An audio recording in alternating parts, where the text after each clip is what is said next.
नमस्कार मित्रांनो, मी कृष्णा सोती. KRS मराठीमध्ये आपलं खूप खूप स्वागत आहे. नुकतंच महाराष्ट्र शासनाने मुलींना मोफत उच्च शिक्षणाची घोषणा केली आहे.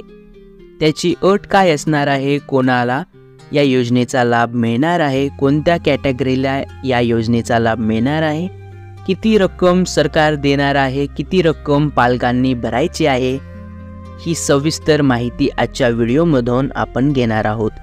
तर त्यापूर्वी तुम्ही जर चॅनलवर नवीन असाल तर चॅनलला सबस्क्राईब करून घ्या.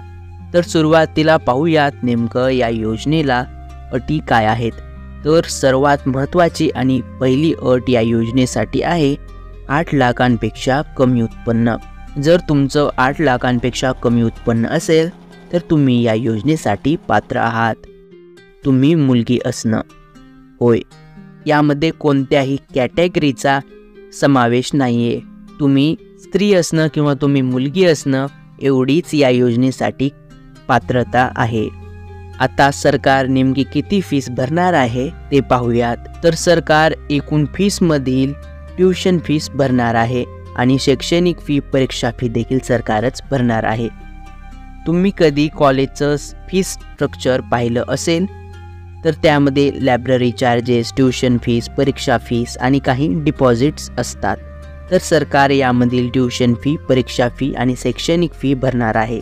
तर तुम्हाला अन्य काही डिपॉझिट्सची रक्कम भरायची आहे, जसं की लायब्ररी डिपॉझिट आणि जिम डिपॉझिट, बिल्डिंग डिपॉझिट, असे काय असतात डिपॉझिट. ते शुल्क फक्त तुम्हाला, इतर जे अन्य शुल्क असतात ते तुम्हाला भरावे लागणार आहेत. आता पाहूयात नेमक्या कोणत्या अभ्यासक्रमासाठी ही योजना लागू आहे. तर फक्त व्यावसायिक अभ्यासक्रमासाठी ही योजना लागू आहे. तर व्यावसायिक आणि अव्यावसायिक अभ्यासक्रम म्हणजे काय तर ते पाहूयात. तर आता व्यावसायिक आणि अव्यावसायिक अभ्यासक्रम म्हणजे काय ते पाहूयात. तर कला आणि ललित कलामधील BA, MA अव्यावसायिक अभ्यासक्रम आहेत. तर व्यावसायिक म्हणजे BFA, MFA, मानसनीती व समाजशास्त्र BA, MA हे अव्यावसायिक अभ्यासक्रम आहेत. तर व्यावसायिकमध्ये BSW, MSW, BLIB अशा प्रकारचे अभ्यासक्रम येतात.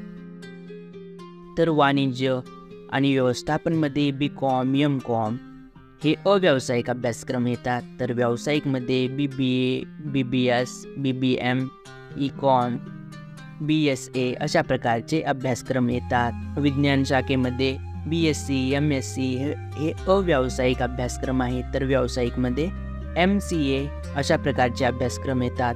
शिक्षणशास्त्रामधील सर्व अभ्यासक्रम हे व्यावसायिक आहेत. तसेच अन्य काही अभ्यासक्रम आहेत. याची PDF आपल्या डिस्क्रिप्शन बॉक्समध्ये दिलेल्या लिंकवर जाऊन टेलिग्राम ग्रुपमधून आपण मिळवू शकता. तर अशा प्रकारे फक्त व्यावसायिक अभ्यासक्रमासाठीच ही योजना लागू आहे, अशी प्राथमिक माहिती आहे.